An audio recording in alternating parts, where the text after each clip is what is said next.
Welcome, everybody. It is Deep in the Plus. Happy Tuesday night. Thank you guys for joining us. We really appreciate it. And tonight, oh my gosh, we are so excited. We have got quite the show for you. Tonight, we are going to be talking to some of the creators of this great movie that we got to see called Stuntman. So let me give a little bit of background about our friends here, because I was astounded when I went in and looked you guys up, because I'm sorry, I did look you guys up. I hope that's not stalking.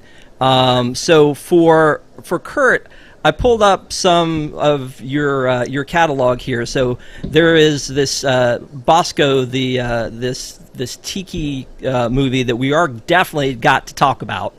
Tron, I am such a Tron nerd, my friend. I can't even tell you how excited I was about that one. And then a documentary about Avatar. Like, I was just like, let me just pick and choose. But you've done some really cool stuff. And the Tron thing, again, I'm definitely gonna have to ask you about that one as we go forward. Is that a good showing of your repertoire? That's a fine selection, sir. I just want to say your theme music and Deep in the Plus always puts me in a good mood. So to hear it live tonight as we go into this, I'm ready to talk all sorts of things: Tiki, Tron, Stuntman, anything you want, fellas. That's awesome. So Kurt was the director of Stuntman, and Julie the executive producer. And Julie, you have quite a list of stuff here too. And again, these are the ones I pulled for you. She's making a face behind the scenes here, but the Wu Assassins, the 100, and this Star Trek Prodigy. Just wow. That's some exciting stuff too. So thank you guys. Thank you so much for being with us, Julie. Thank you. It was such a pleasure to get the email from you, you guys. As a fellow WIGS member, I am proud to support the channel, and I found you guys during the pandemic, and like a lot of people, and so I'm a big fan. And so whenever I realized, I think a little bit late in the game, that we were streaming on DisneyPlus, and I had this family that I could bring it to, I definitely posted on the Discord and let everyone know. So I'm glad everyone was really supportive. So thank you for having us. Well, and Patrick was the first one on it. He was like, because we had already talked about watching this movie, and he was like, oh my gosh, you're never going to believe. One of the WIGS members was executive producer of Stuntman. Oh my God, I'm reaching out. We're gonna talk to her. So we're really excited that you did, and then you reached out to Kurt. Kurt, again, so for those of you who haven't watched it, and hopefully you've done your homework on this one, Stuntman is the story of Eddie Braun, and he had this dream to recreate the Snake River Canyon jump that Evel Knievel did, who was his hero. Eddie is a stunt actor and had been in a ton of different TV shows, movies, things like that over the years. But he had this dream to do this. How did you get involved? Like, how did you meet up with Eddie and get involved and say, hey, you know what, Eddie, this would make a great documentary? That's a great question, Rob. I met Eddie professionally. I finally got my big break as a commercial director, and I got my first car commercial campaign. And unbeknownst to me, the most important thing you need in a car commercial is a stunt driver, because he sort of drives all the cars, and he's like the actor. He makes sure that the car hits all its marks and performs the way it's supposed to. So someone from production was like, hey, you amateur, do you want me to bring in do you want to audition stunt drivers, or should I just bring in this guy Eddie Braun that we know? And I was like, oh, bring in Eddie Braun. So that sort of weird off-the-cuff gesture in commercial production changed my life in the course of my life for the next 7 years, which I didn't realize. So I, started making this car campaign, and I met Eddie, and we just hit off. Like, all of his points of references and the stuff that he worked on just fascinated me, and we got along really well. And during the course of making this, he said, well, the bad news is I'm going to retire, but let me tell you about my retirement plan. And he said, what I want to do, as you mentioned, is, he had been doing stunts for 35 years at this point, and that's a job that odds are you're going to have to stop at some point, because it's a very dangerous thing to do. And he said, but before I go out, I want to do a stunt that honors my childhood hero, Evel Knievel. He's the guy that got Eddie into stunts to begin with. So he said, I'm going to finish this stunt that he never was able to do, where he gets in a steam-powered rocket and he launches over the Snake River Canyon, which doesn't sound ominous at all, the Snake River Canyon, and I'm going to land on the other side and complete this mission for my hero, and I want to honor stuntmen, and I want to honor my hero, and I want to do all this. And I'm sitting there over lunch while he's telling me this. I'm just going, can I film that? Like, do you have, like, what are you doing with this? And he's like, do you want it? And so I just started, I grabbed a camera and a microphone. We just started documenting his journey while doing this. And the thing that's most interesting is that, no stunt people do stunts just to do stunts like this. Like, they usually get hired to do something for the Avengers or a Michael Bay movie or a television show. No one just decides to do something just as a grand gesture. So it was rather a unique experience and a fun odyssey to do that. So that's how I got involved. I met this guy, and I found his story very compelling, and he told me what his plan was, and I was just like, please let me, document this and turn this into a movie.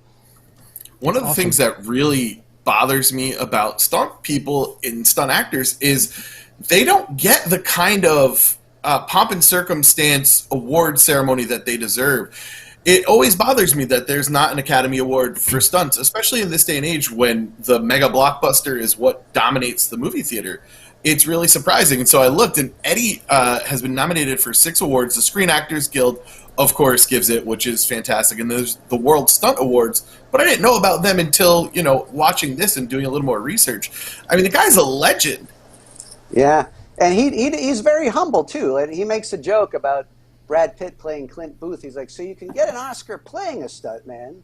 You can't actually get one as a stuntman. But, and when Julie got involved too, what she observed as we did, like he never let on the sort of gravitas of his career. Like when I met him professionally, it was just doing rather remedial things, like just making sure the car just drives this way, or the Ford Mustang just goes over a bridge. Oh, how exciting is that? Meanwhile, I come to find out he was jumping the General Lee at age 18. Like he worked on The Fall Guy. He cut his teeth doing these like early 80s action TV shows, and then, as you observed, went on to do all these kinds of stunts that were he's blowing up in a car, he's jumping from a building, he's doing all sorts of stuff. So, it wasn't until we started making this movie and he showed up one day with this sort of box of VHS tapes and just dropped it on my desk, and I started going through it. It's all these outtakes and dailies from all these amazing stunts that he did. I was like, I can't imagine the outtakes of stunts. Phenomenal. And some of that stuff's in the movie. We were able to license that stuff to kind of show like some of these insane things that they were doing. So yeah, but I really agree. Julie and I agree. Like that there should be an award. Yeah. And Julie, I tweet about it all the time. I'm really annoyed that there isn't. I think Twitter obviously is the way you get things done, so that's how I'm dealing with it. Everyone else tries as well. But that was the first thing that I thought of when I met Eddie as well, is he was just super humble, and you would not think that this guy is a daredevil in the sense of his persona. He's so gentle and sweet and caring, and he's a family guy, as you see in the movie. And so those are the things when we learned about him that you kind of unravel in the feature itself. Now, Julie, I was going to ask you how you got involved with it, and you were an executive producer on this, but this guy says he's an executive producer, so I'm trying to figure out. Yeah, I mean, did y'all just get together and go, hey, let's just go help Kurt make this movie? Yes, The Rock, Dwayne "The Rock" Johnson, and I spend lots of time together. No, I have yet to even meet. It's one of those weird Hollywood things where you get producers and people involved at different stages, and I came in, I'd say late in the game, in that Dwayne Johnson was involved eons ago when Eddie was trying to get this thing live on TV as a jump that they were going to produce, I think I just said, live on TV. That didn't happen. And so when they came back to him, that's how he got involved. But I got involved sort of in the post-production of it all. Kurt was working on the film for years. I'd known him for years, and I knew that he was out there shooting this movie with my old college buddy, who Keith Dunkerley is the DP on the film, who I went to school with. So that's how I kind of knew the whole gang.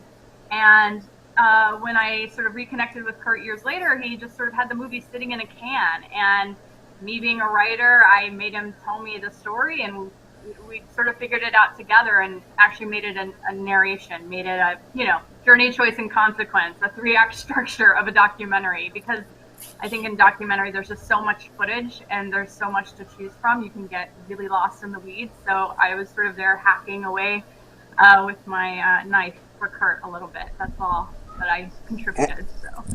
And it's a hell of a knife, because she's being humble, but the reality is this was a very hard movie to make, and it was an independent film. I mean, we're so thrilled that Disney has it now and it's on their platform, but the journey to get there was, very, very difficult. And what happened was we tried to, we shot all the stuff independently, and we put together a sizzle reel, and the thinking was, well, maybe someone in Hollywood would pay us to finish the movie and edit it and all this kind of stuff, because we had this 5-minute reel of the launch, and it was very exciting. And Julie was just like, "Hey, idiot!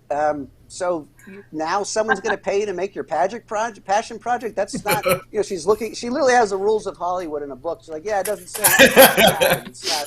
That's not going to work. See chapter 3. It's just not going to happen." So she kind of was very instrumental in just saying, you started out independently.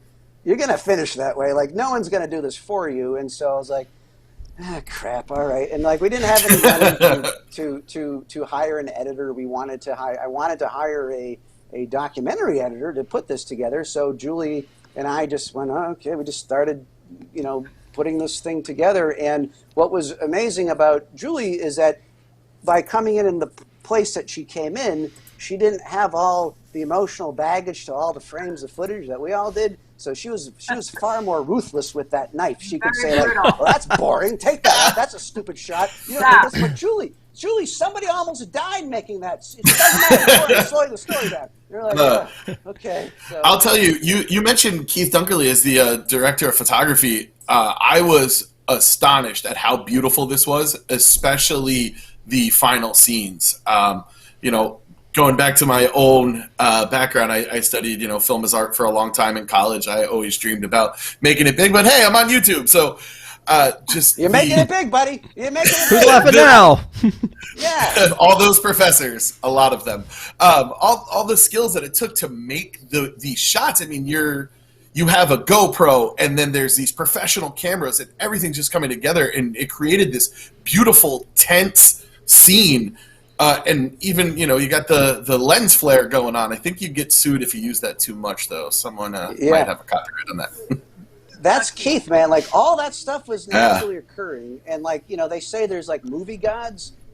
We definitely made the right sacrifice to them, because they definitely smiled upon us. And our job, and Keith's job, was to just, it's a documentary. It's not a scripted thing. You only have one take to get this stuff. So our job was just to make sure there was enough cameras in the right places for this moment. And one thing that you guys should know is that it did start off with me and a camera and a microphone, but as things got more complex and as the day of the launch came, we realized we need to hire a crew and get as many cameras as we can to get there. But as an example of how difficult this process was, that when Julie kicked our butts into gear, we even tried a Kickstarter account to raise some cash to cover the thing, and that failed twice. It was such a long, hard road to get there. And again, there's nothing wrong with Kickstarter. Kickstarter is amazing, but it just seemed like we had so many forces against us trying to get this thing done. So we had to scrape up some remaining. I almost had to sell some comic books, fellas. That's how bad. Oh no, I don't had ever. Giant size X-Men #1 in mint condition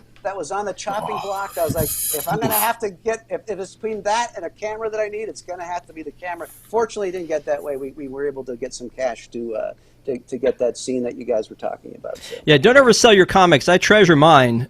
So I always make sure I have them nearby just in case. Very familiar. Yeah, I mean, let's go ahead and mention this. I mean, this comic book right here, it's got this author Jay Benson. Any relation, Julie? Yes, that is my first comic book right there in your hands. My sister and I wrote it together, my writing partner, Shauna Benson, and we did Background on the Birds of Prey for a good, 2 years or so. And then we did a run on Green Arrow. So, yes, that is something else that Kurt and I have very much in common, is our love of comics. And so when he says he was going to sell a comic book, that's a big deal. Tough. Because is it weird that I have all the variants too? Is that weird? I mean, that's not weird, right? Oh, but some of those are very hard to find. Congratulations. And not to ruin them, but I'm happy to sign them or anything you need if you want, some. I don't think that would ruin them, Julie. I think that would probably make them more valuable. But thanks for being concerned. You know what? Again, it's really exciting to be talking to you guys, because you guys are obviously, you're fans of pop culture yourselves, and so this is really neat for us to be doing. And this was such a huge pop culture moment that I feel like the world missed out on. And it just kind of sneakily got into DisneyPlus, and I just saw it one day in a banner. I'm like, I love stunt actors. I want to check this out. I mean, everybody, even, I'm born in 81. You had to have that Evil Knievel toy. Yeah. That evil, there it is. I knew you would have it up. I mean, you can think about it with Toy Story 4 and Duke Kaboom and this huge pop culture moment. And when I'm watching this, I'm like, why didn't we ever see it live? So was it just the risk factor? It was the no one gave an SHIT factor. I think there was the risk factor too. So as you learn the movie, as you learn the movie, there were two moments where a major network, like what you're pointing out, Patrick, was like, this is huge. We gotta do a giant broadcast of this. The first network was Fox, and they wanted to broadcast this launch live over during the World Series. And as all that was happening, as the documentary filmmaker, I was just like, crap, well, there goes my ending. Like, now it's just gonna be on everybody's Fox seen for it. everybody to see. Yeah, this is gonna suck, but maybe I can just give them the footage and they can visit. And then so when that fell apart, part of me was like sad for my friend, because that would have been cool to have this live broadcast. But the filmmaking side was like, oh, now we actually might have a movie. And that happened a second time, and that's how The Rock got involved, because they were going to do it a second time. TNT was like, oh, we should broadcast this live. And at that point, The Rock and his production company heard about it and said, oh, we'd love to sort of help get this thing off the ground. And then the same thing happened, which I believe happened to Fox, is that a lawyer got together and went, yeah, this guy's going to kill himself on national television, so that's not going to happen. So, Julie and I and the team were just like, the joke is, like, it's like the movie Bullet, the Steve McQueen movie. Like, we shot everything but the car chase. Like, we're just like, what do we do? Like, this is not a complete movie. Like, we have all the cool character stuff, but we need that moment to continue this. And so we realized that two networks left us at the altar. So that's when we tried the Kickstarter, and then the Kickstarter failed. And then so we scraped some cash together and said, okay, we're just going to shoot this ending ourselves. And that was the trajectory that I think was supposed to happen, because then we had a film that we could completely, control and finish. And one thing I'll say about that that relates to Disney, the sort of magic, is that Julie and I edited this movie. I moved into this this cottage in Los Feliz. They're called the Snow White Cottages.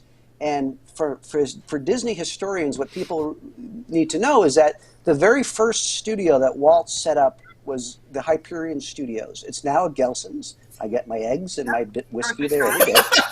And the original studio was torn down and is now a Gelson's. However, what stayed were these 8 cottages that were these beautiful landmarks that were built in the 20s, where everyone that worked at the studio lived in these bungalows, and they literally would whistle to work and work on Snow White. And when it came to the part where they needed to design these cottages that were going to be in Snow White, the artists who were all living in these cottages were just like, oh, this is pretty good. Let's just do this. That's awesome. And so that's how the origins of this thing came. And then subsequently, like Roy Disney, Walt's brother, lived in one of them. Walt spent some time in them. So there's this amazing, rich Disney history.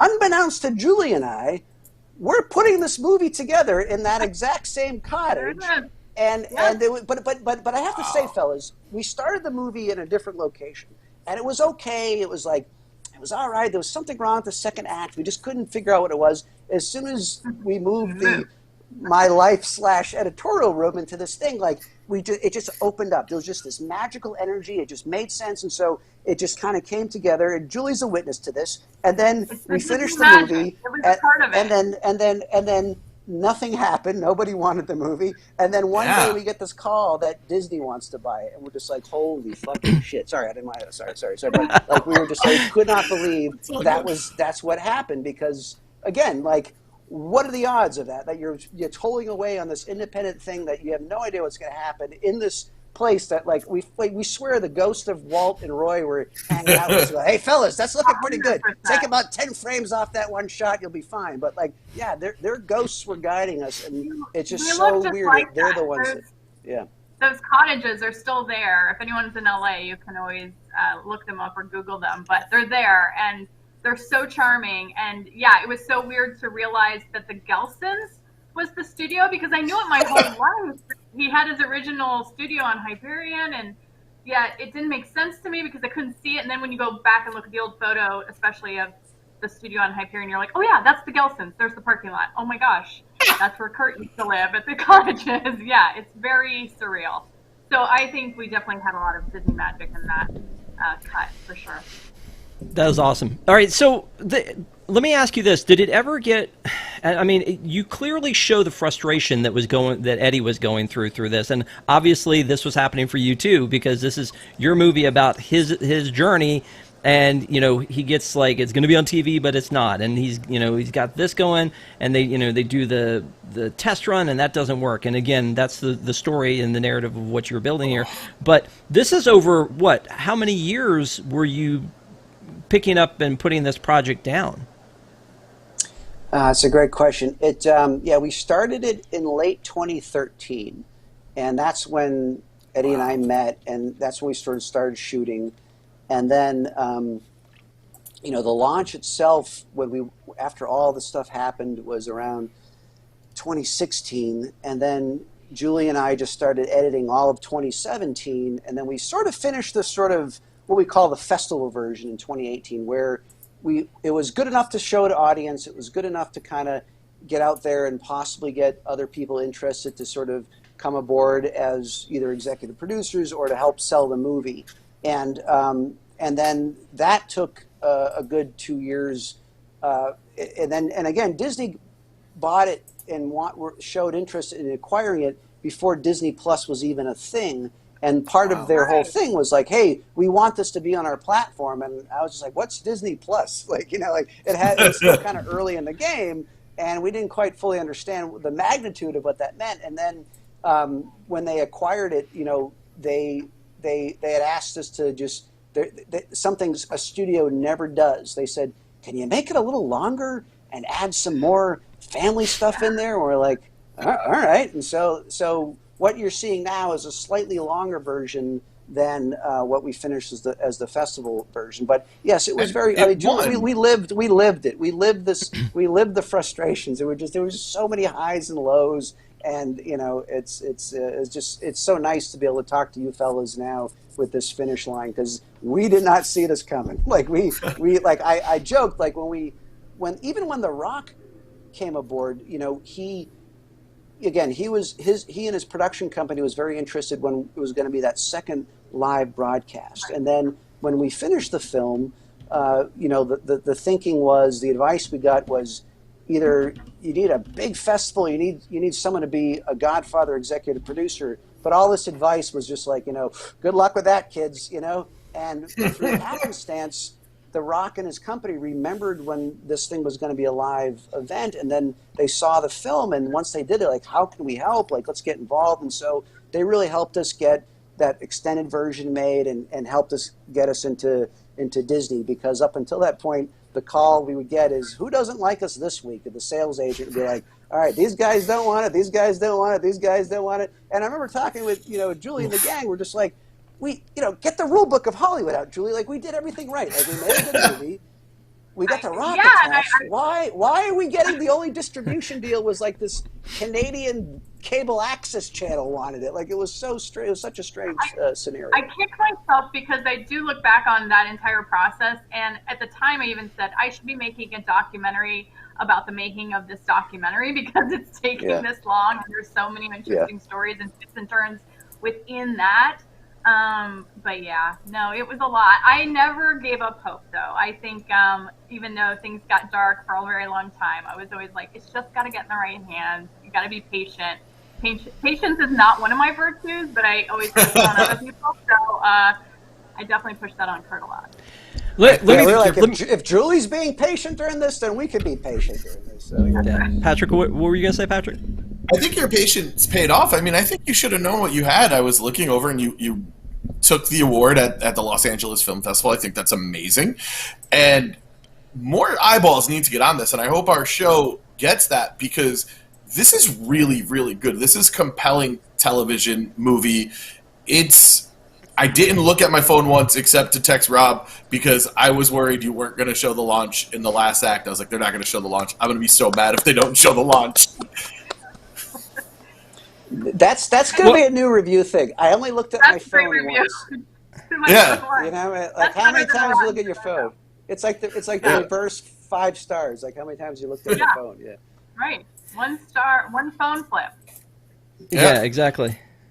Yeah, he was definitely getting anxious last night and texting me as it was going on, and the play-by-play was amazing. So, sorry you guys missed out on that. One of the things, though, when I think Stuntman, and like when I was a little kid, I watched The Fall Guy, and Heather Thomas, I had a crush on her, and the whole deal. So when this movie came up, the first thing I thought of was The Fall Guy, because like it's the only reference material like I knew as a kid that was about stuntmen. I mean, again, we talked about the Evel Knievel toy, and that was really more of a Daredevil thing, but this was like, so I hear that song in my head, and then I watch the movie and I'm finding out that Eddie was in those stunts, and then you bring that song back at the end, dude.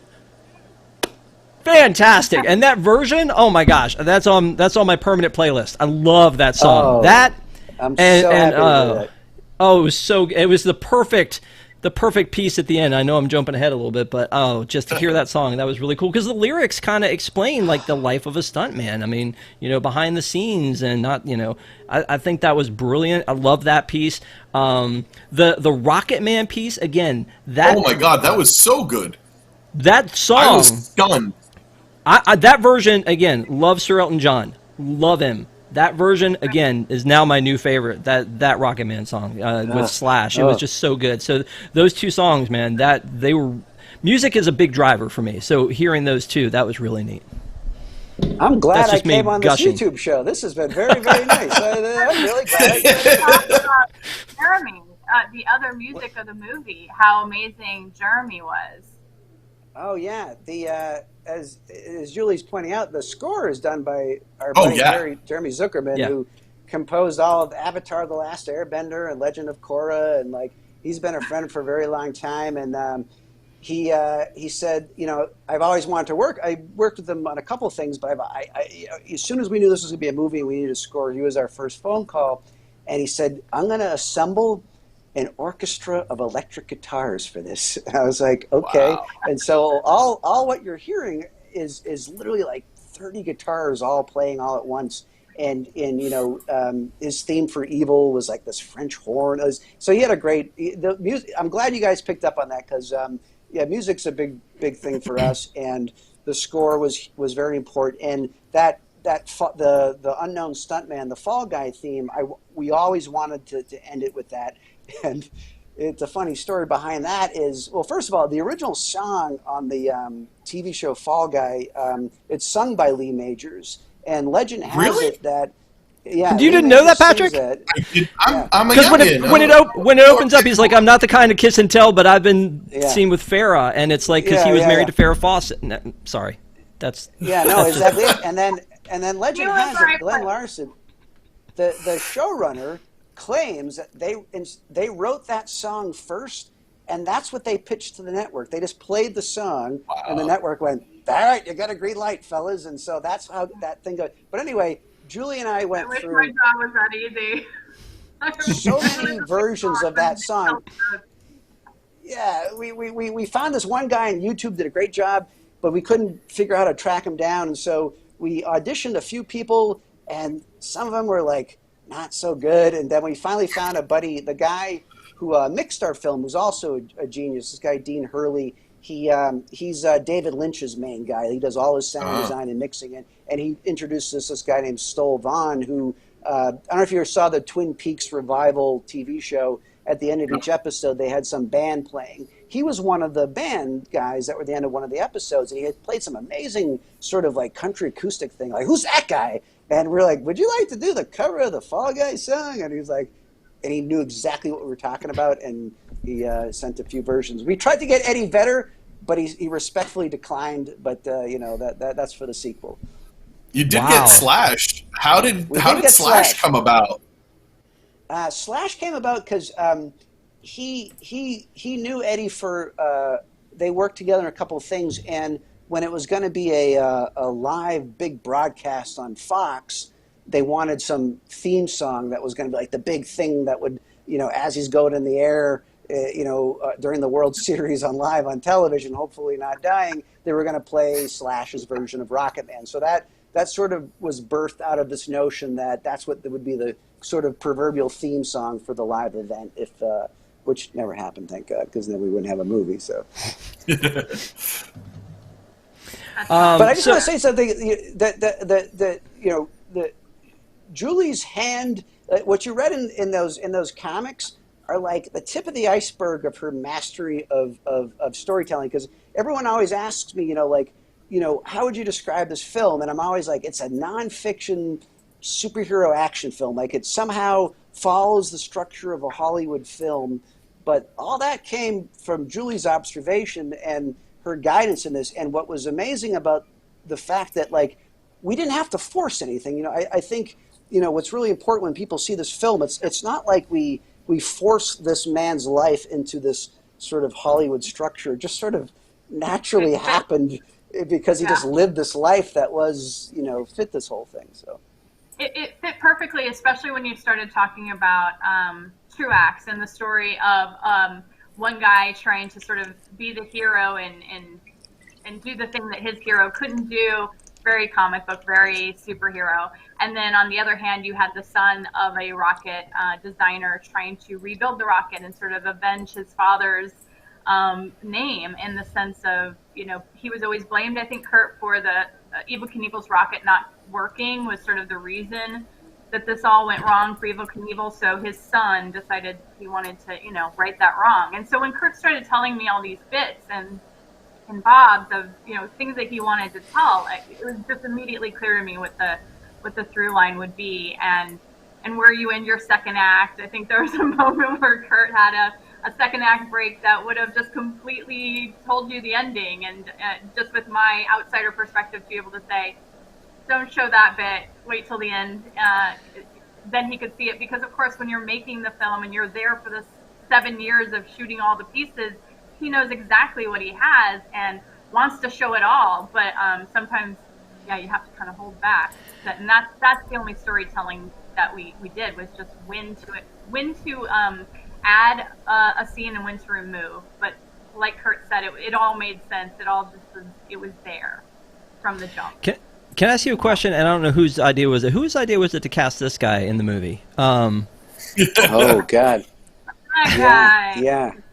It was that was a neat twist to me, because you don't usually bring the documentary director into it, but I feel like that was a great device, because now, like, you have skin in the game. You're part of this, and we didn't know you until you stepped out there. And some of the conversations you have with Eddie, and then at the end when you're chasing down the rocket, like that just brought an extra layer of, like, I care about what's happening to all of these people now. And, you're not just the face behind the camera. And again, that's a very rare thing to see. Like, what was the idea in doing that? Like, who made that call?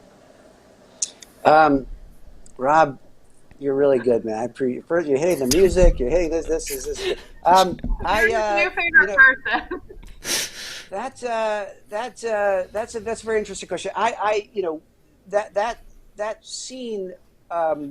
We were debating whether to put that in there, but when people saw early cuts, they picked up exactly what you talked about, Rob, where it's like, hey, it's kind of interesting that you sort of lived this story as well, but from the other side of the camera. So you were just as emotionally invested as Eddie was, and it was just kind of neat to maybe establish who you were. So when you heard your voice later asking about what do I do if you die? Do I keep making the movie? I'm going to be chasing the rocket the other side. So a lot of people said, "Oh, yeah, put that in there." And I checked with Julie, and she was just like, I give it to you.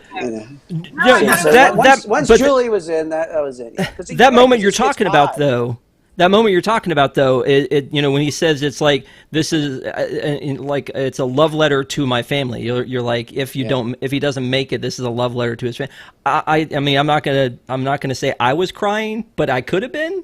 I mean it's a very Disney moment, if that makes any sense. So again, we watch a lot of Disney movies, and you get so wrapped up in the characters because you care about them, and we cared about everybody that was doing this. And I felt like, again, this was your journey too. That's like every time Eddie, after that point, didn't get to the next level, that was you not getting to the next level too in it. And so as you guys were having that conversation in the car, that just like brought it all together for me at that point, right at a very pre-emotional point where he's going to take that jump. So again, very well done.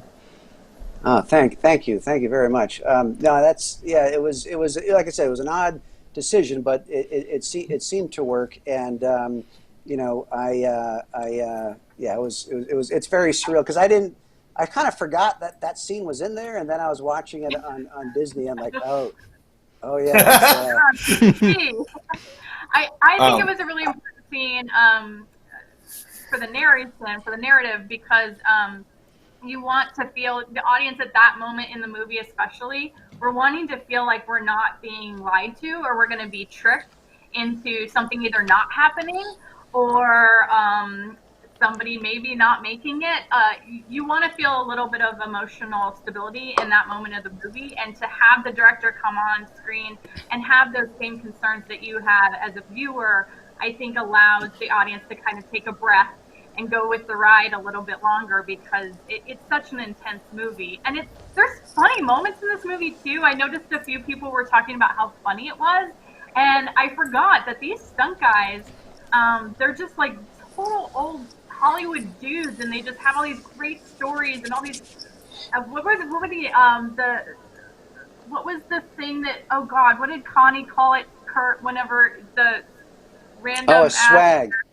Swag. Oh, the swag. Yes. Yes. Yeah. I don't know why I just blanked out. I'm not very good on Zoom. The swag. All these cool, funny things that they could talk about that added a lot of levity to what otherwise I think would have been a really scary movie. I think one of the most funny scenes is the town hall, and I was just blown away by 40 years later. These people are like, "Yeah, Evel Knievel didn't pay his bills. He also left debris everywhere. You're gonna kill my cows and my crops."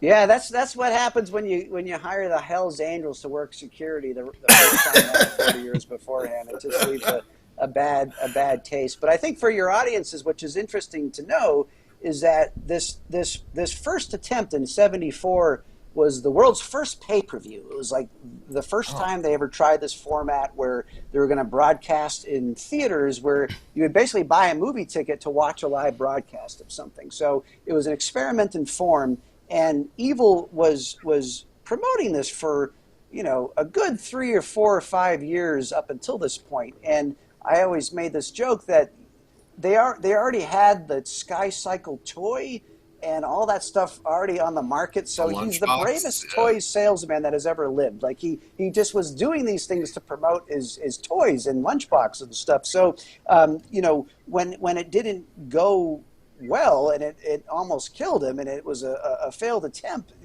it inspired Eddie to kind of complete this. But it's just a lot of people say, did he, why did it not work? Did he fake it? Did he just purposely, not pull the parachute too soon or what have you? And I think, when you're on a world stage in your first pay-per-view, I think you want to make sure it works. Like I think it truly was a parachute malfunction. And as Julie was alluding to, the man who built the rocket was a founding father of NASA. He, debriefed Werner von Braun when we got him from the Nazis. Like, this guy was no slouch. Like, he knew how to make rockets. And, his New York Times obituary was guy who screwed up Evel Knievel's rocket died, by the way. And that was heartbreaking. His son wanted to really avenge his father and say, no, this rocket would have worked. It was this parachute system that was the flaw. So that's the difference between being the hero and the villain. The way you go about avenging your father. Yeah. You don't go after them and kill them. You just sort of rebuild the rocket and, we were talking before we went on the air about all the different universes that Marvel is now going to have to deal with. There's a universe where Truex goes and hunts down the Knievel family, and it's we should write that. Yeah. Well, there's a Marvel. All right. Julie Yeah. There's a Marvel one-shot comic that came out with all the Evel Knievel toys, and you could tell they were trying to make some kind of comic series with Evel in the early 70s, and I think they hit the same brick wall that happened when they tried making a TV pilot, where this is on YouTube, you can look it up. Sam Elliott, without a mustache, is playing Evel Knievel in this TV pilot, and I think they all just kind of hit this point where, like, so does he fight crime with his bike? Is he what are his powers? There's only so many crooked sort of circus promoters that he can take down with his skills of writing. So you could tell that this wasn't going to go past a 2-episode pickup. But it's very fascinating to see Sam Elliott being Evel Knievel while Evel Knievel is still alive, trying to pretend to be him and fight crime with his bike. So it's this whole strange blurring between hero and nonfiction and fiction with this whole life. Now my TV brain is saying, okay, so 1970s television was so procedural they couldn't figure out how to make a Stuntman TV show, but today you could totally make that show because it would be a family drama. It would be about the guy that has to go out, do the thing, and come home in one piece, and all of the people he meets and the craziness on the way, and we'll go pitch that show later.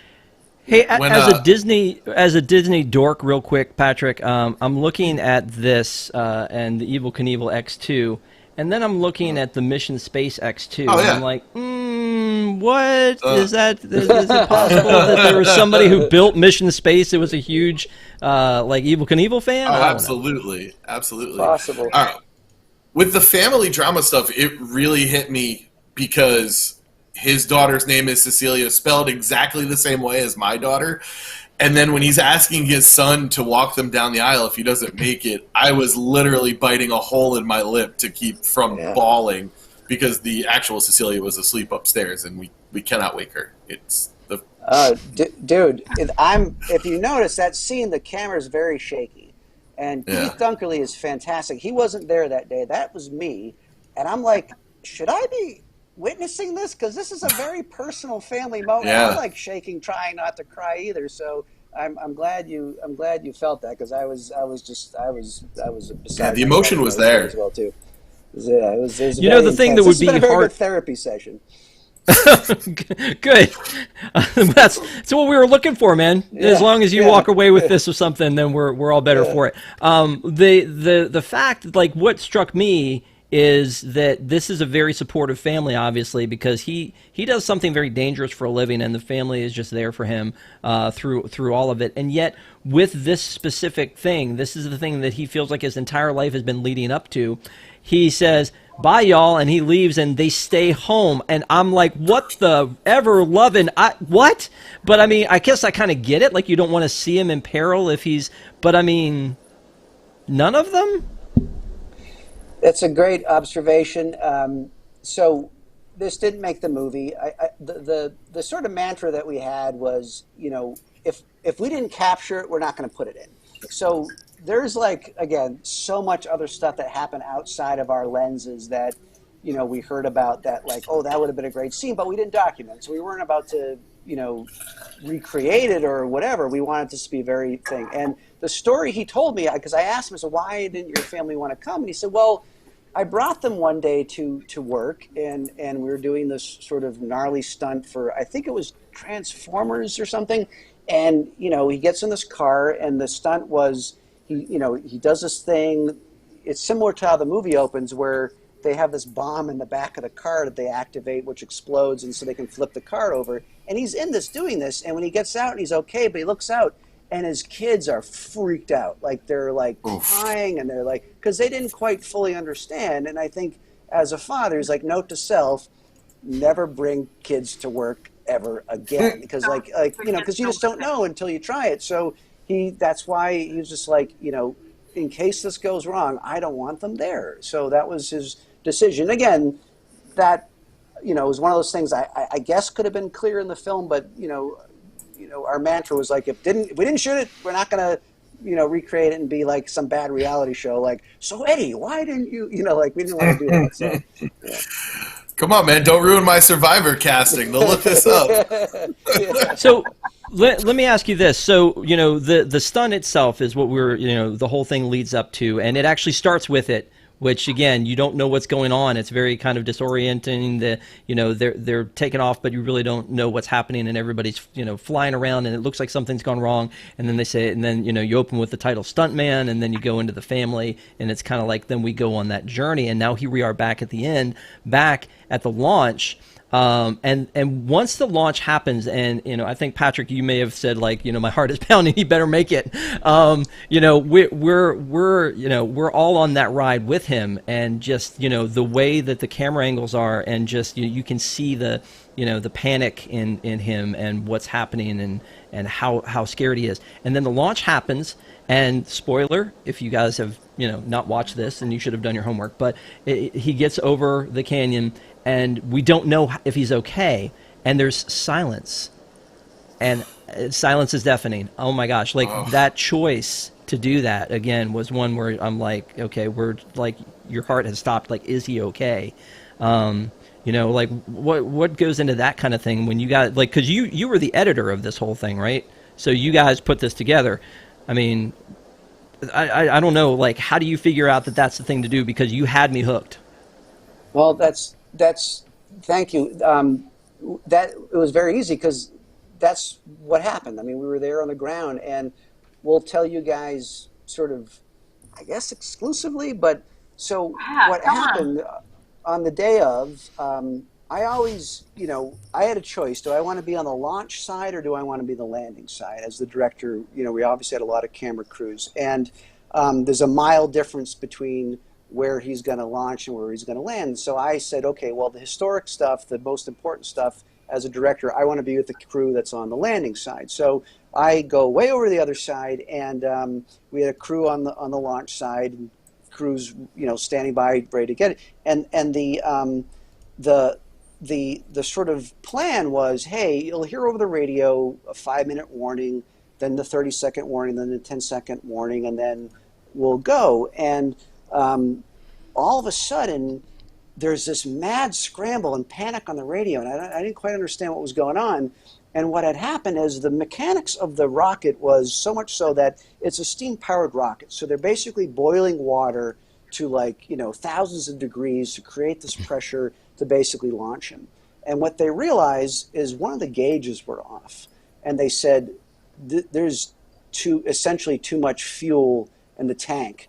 We got to go right now, or this thing might explode, and that's going to be bad. So I'm on the other side of the canyon, ready to go, and I hear over the radio, like, get ready to launch, 30-second count, 30-second count, and I'm waiting for the 10-second count, and far off in the distance, I just see, up goes the rocket. And my first thought was, we were rolling, right, guys? Like, the cameras are going. And fellas, I don't like talking about this, but I will, but I'm standing where he's supposed to land. Now, we did have some people from JPL and some, quote, professionals determine the trajectory of the wind and where he's supposed to land. So I'm standing exactly within, 50 feet where this rocket's ready to go. And as you know, there's a parachute system that's going to save his life to basically for have him pull, and that's how he's going to land safely. So you can imagine my sort of horror where I look up and I see his rocket just going past me. And there's not a single parachute coming out. And the feeling I had at that moment was just this insane collision of, all right, he told me if he dies to finish the movie, I'm about to film a man who's going to die. And then I finally see one parachute open up, and I'm like, that's way too late. I'm now going to film a man die on camera. I'm going to get there just in time for his last words. Thank goodness. And then the second one comes out, and he basically, because there was so much steam, he overshoots his mark. by a half a mile. So what you see in the film is that moment of silence was exactly the way I experienced, and that was what I wanted in the film. I just want everyone to have this, like, we don't know if he's alive or dead because he just overshot his mark by, not to his fault. Now Eddie will say, like, I'm a stuntman, I know what I'm doing. It wasn't his fault. There was just too much steam, there was too much fuel in the rocket, so it made him push forward. So yeah, that's me running, and this other crew, we're all speeding towards him. We have no idea if he's alive or dead, and so we're just rushing over there. And so I just remember this eerie silence being there because we're just so stunned at what had just transpired, because we thought, because when you meet Eddie in the film, he's this very confident guy. Don't worry, it's going to happen. The parachute system's going to work. So for that moment, we're like, okay, that didn't work because you just went way too far. And so we're running there and we're trying, and then, obviously we get there. Thank God he's okay. He pulls himself out, and you see those moments of him pulling himself out. But like that silence is what I felt while I was running, and we were like, okay, we want that moment. Now, what was odd at the screening at the LA Film Festival, the audience, it's rare that you get to see this with an audience. So Julie and I are there, and that moment happened, and I don't know if people were just so relieved. They all just started clapping. They're like, oh, thank God. And like, no, you don't know if he's dead. Oh, they know he's alive because he's sitting in the audience here. So that was the sort of decision behind all that moment. But yeah, it was truly terrifying. And like, again, I just will never forget looking up and just seeing this thing. Because at this point, like, he's no longer a subject of a movie I'm making. He's now a friend who I love dearly as a brother. I met his family. I promised him I would make this movie. And then when we finally realized he was okay and he was alive and he lived, then I had the second problem of, we caught it, right? Because we're not sure. Was everybody rolling? Because roll it again. Take it from the top. Yeah, and so back to one. The first things I did, we had these GoPros set up, and I checked the GoPros, and they were all off. And I'm like, oh my God. Oh. And then my cameraman, who was following him the whole track, comes up, and I'm like, did you get it? He's like, I don't know. I just started going. And and so we had about 30 minutes of sheer, utter panic where I'm like, how do I tell Eddie we're going to have to do it again if, put the parachute. But then we fixed it. It was like a red thing. We fixed it all, and we had all the footage, thank God. But it was the crew was smart enough to know to start rolling at the 30-second mark or the 1 minute warning. So they didn't wait for the 10-second countdown, because I didn't hear it. Again, I just heard 10, 9, and then out it went. So it was a very nerve-wracking experience. But but to answer another thing too about the suspension of disbelief, about, do you know the movie, if it's still important if you know that he dies or lives? There was a moment where we had an early cut that Julie and I put together, and Eddie, I don't know if you ever saw Once Upon a Time in Hollywood. If he's Brad Pitt, his Leonardo DiCaprio was Charlie Sheen. He was like Charlie Sheen's stunt double for a very, very long time. So he calls me up one day and he's like, we're going to screen the movie at Charlie's house. And we're like, oh, this ought to be interesting. Okay, so we screened the film at his house. He has his home theater. The guy couldn't be nicer. And we got to that part of the things that you guys noticed, that suspenseful buildup to the launch, and he suddenly just goes, stop the movie, stop, pause it. I'm like, uh-oh, here we go, what's going on? And he said, I'm sitting next to Eddie right now. I got my arm around him. I know he's okay, but watching this, I'm still not convinced he's going to survive this experience. And I called Julie with that message, and she's like, okay, we have a movie. I'm like, all right, okay, good. Okay, this is going to be fine. So, Wait, Julie, you didn't go to Charlie Sheen's house? I did not go. She was at Brad Pitt's house that night and didn't announce the plans. Yeah, conflicts. It was I don't really know. awkward because I was like, you got to pick a prior engagement. Yes. Yeah. No, but he did. He called me when that happened, and I was like, yeah, we have a movie. Stop worrying. Good. So another very Disney moment here at the end for me, and again, I'm not crying, you're crying, is the part where he, and you've established this already, that he calls his family to make sure after every stunt that he's okay. And this part where he's calling his family to say, I mean, like, I'm just getting the feels just looking at that. I mean, that was just so well executed Disney moment, just like that crescendo. Like, I always think about the Disney music, when it does like da da da da da, and you're like, I mean, it was just an amazing ride. But that moment, like that, you had me, you got me. That one, it was Well, we have to give Disney on. credit that movie because in the festival version that scene was as it was, but they said, "Do you have that phone call?" And I'm like, "I don't think I do." And I remember going through like gigabytes of sound files, and I remember I was like trying to find a needle in a haystack, and all of a sudden I was like, "Wait a minute."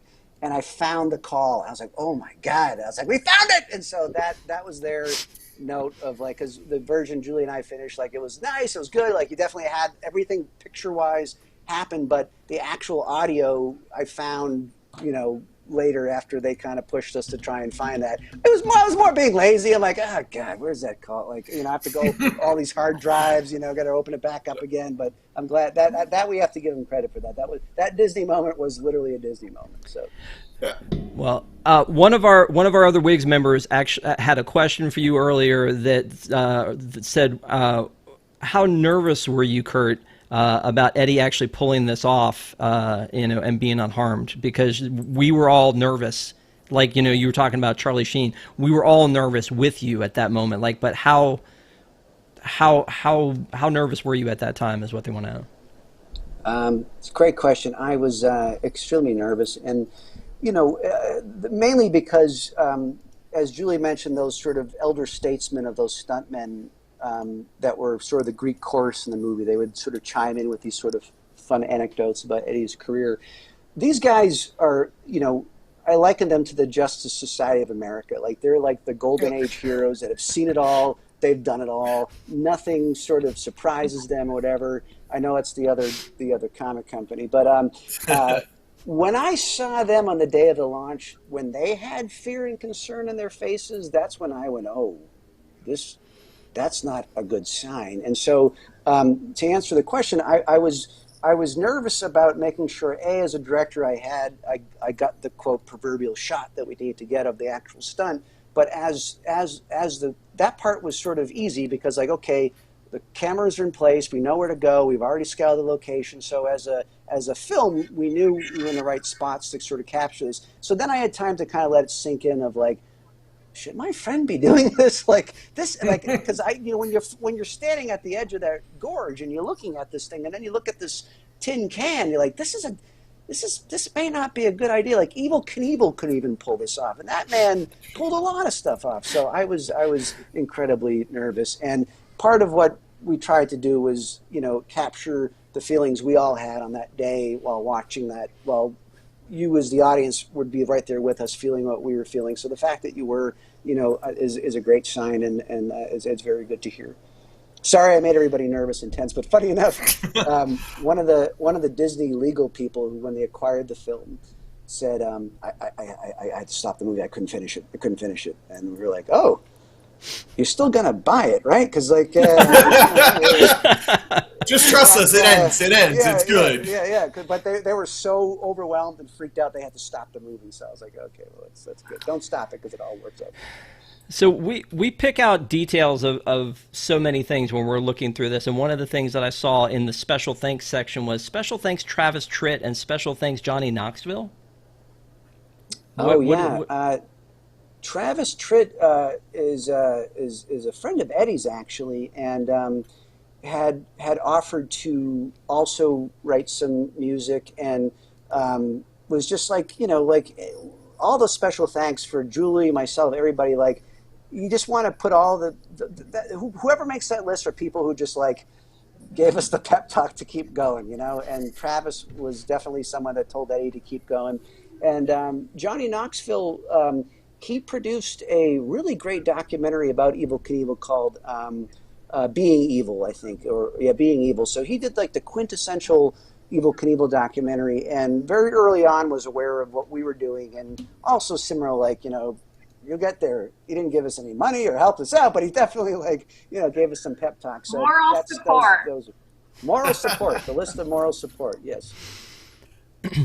And then at the very end is a tagline that says, "Every stuntman was hurt during the making of this film." Again, brilliant. I love it. I mean, I don't love that they were hurt, but obviously Yeah. that's that's a great way to end a movie about a stuntman. So yeah, Awesome. it was quite a journey. And again, if anybody out there who is watching this with us hasn't seen it, go back and watch it. I know I will go back and make people watch it who with me again, just I'm gonna because get it on the projector. I want to see outside. their I want to see their reactions. But and Patrick, you touched on this earlier on. It's a beautiful film. Like the cinematography is fantastic from beginning to end as well. Awesome. And there's a thanks, dog. fellas. Appreciate it. Oh, I'm surprised you didn't hear Oreo. Oreo was barking too. Sorry, my dog. Oh, it happens. I mean, isn't that? Yeah, go ahead, Patrick. Before we wrap it up, I really need to know about Tiki. You got to interview Raleigh Crump. He's a Disney legend. I haven't had a chance to check it out yet, but what was that all about? This Tiki documentary seems like right up a lot of Disney fans' alley. Oh, yeah. No, that's really cool. So yeah, we made right after finishing Stuntman. One of our producers, this guy Rob Wilson, he produces all of Oliver Stone's documentaries, but he's also a Tiki file. So you either get conspiracy craziness or you get Tiki stuff. And he always wanted to make this movie about this man who sort of continued the lost art of carving tikis in the traditional way. And the deal that Julie was sort of skeptical of.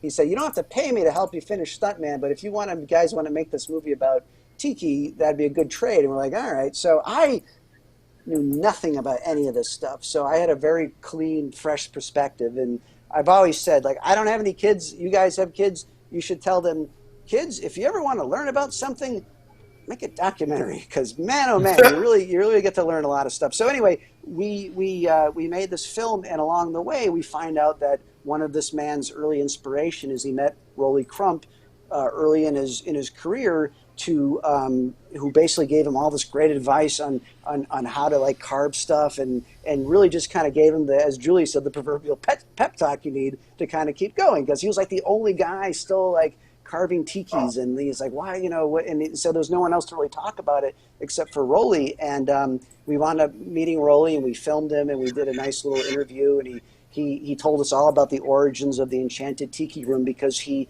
designed most of that stuff. He designed part of the Haunted Mansion, and we could have been there for like 5 more days. He was so kind with his time, and he's an older fella, but man, his mind was like spot on. Yeah. He was telling these crazy stories about the origins of all these things, and talking about he's like, yeah, so when we did Small World, it wasn't working, so we had to put Walt in a little cart and kind of cart him through because it wasn't automated yet, and just like hearing all these behind the scenes stories were just insane.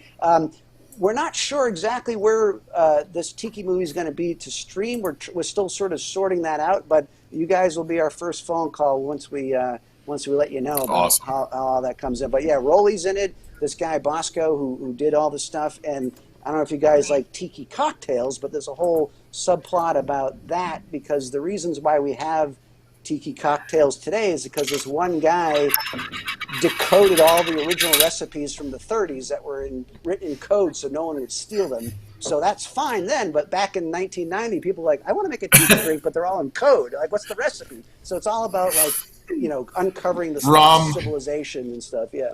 Yeah, Patrick and I were talking, because these little things that Disney does, wishables, they're like little representations of things from the park. I have a wishables problem. You can't see them behind me, but there are a ton of them. Tomorrow, the new wishables are the Tiki Room wishables. And Patrick and I were talking about this ahead of time, that we will have to get these. And the infuriating part, Kurt, I'm sure you don't know this. Julie, I don't know if you do or not, is they all come in little blind bags. I want to still unbox them, undo them. What do you call them? Well, I just have to. Yeah, they come in these blind bags, and you don't know what you got, so you have to kind of feel around. And when on the last time they were all Incredibles wishables, and I went 6 for 6. I'm just bragging a little bit there that I nailed all of them. This could be a little tougher because they're all going to feel like birds, but man, that Tiki one, that looks really cool, and I'm going to have to have all of these. I like the smiling little Dole Whip. That's the one I want. Yeah. Yeah, what the Dole Whip is cool. The little tiki god is definitely cool. The two birds, I assume that maybe they also have chasers, or probably the other two birds. So you got to have Pierre, Jose, and Michael and Fritz. You got to have all four of them, right? I mean, you can't just go with one or two. You got to have the whole flock. Okay. So yeah, that's Well, definitely exciting. I didn't work on the Tiki movie. I think I have a special thanks on it. I gave lots of moral support to Kurt while he was working on that, and Rob, and drank all the Tiki drinks that Rob made. But the Disney connection I have, besides everything we just talked about, is my sister was in the college Disney program and worked at Disney for I think almost 16 years in their IT department, and ended up moving out here. And now, like I said, we have a career writing together. So we're huge Disney nerds, and hope to continue to keep going to the parks. And we actually just went in June with our parents because it was all outdoors and we could wear masks, and I felt safe enough. But it's quite different here in LA, or at least it was at the time. So I'm just so glad you guys have the channel and have these shows, and bringing us on to talk about stuff that we love too, and knowing that there are fellow WIGS members that love this stuff too. So that's great. Thank you. Definitely have to check out the BensonSisters.com, and you can find out all about everything Julie. And there's a ton of cool stuff on there, like that I looked in there. I was like, "What? Are you kidding me? This is awesome!" So yeah, you know what? Patrick and I are just big nerds. That's really all there is to it. So it's really exciting to have both of you guys on here. I always tell Rob that it's really amazing when you're hoping something's good and it's actually good. When this show first started, I was like, I'm going to tell Rob it's good no matter what. But the fact that the content was actually good, and that was the first text I said to him. I was like, dude, this is so good. I'm so glad we're doing this. Because you had me hooked from Jump Street, the bomb in the back of the car. By the way, we can't come up with a better way to flip a car over than that right now. I thought that too. Radio control, something? I don't know. I know. Why are we trying to kill some setting people? on auto cars. Yeah, exactly.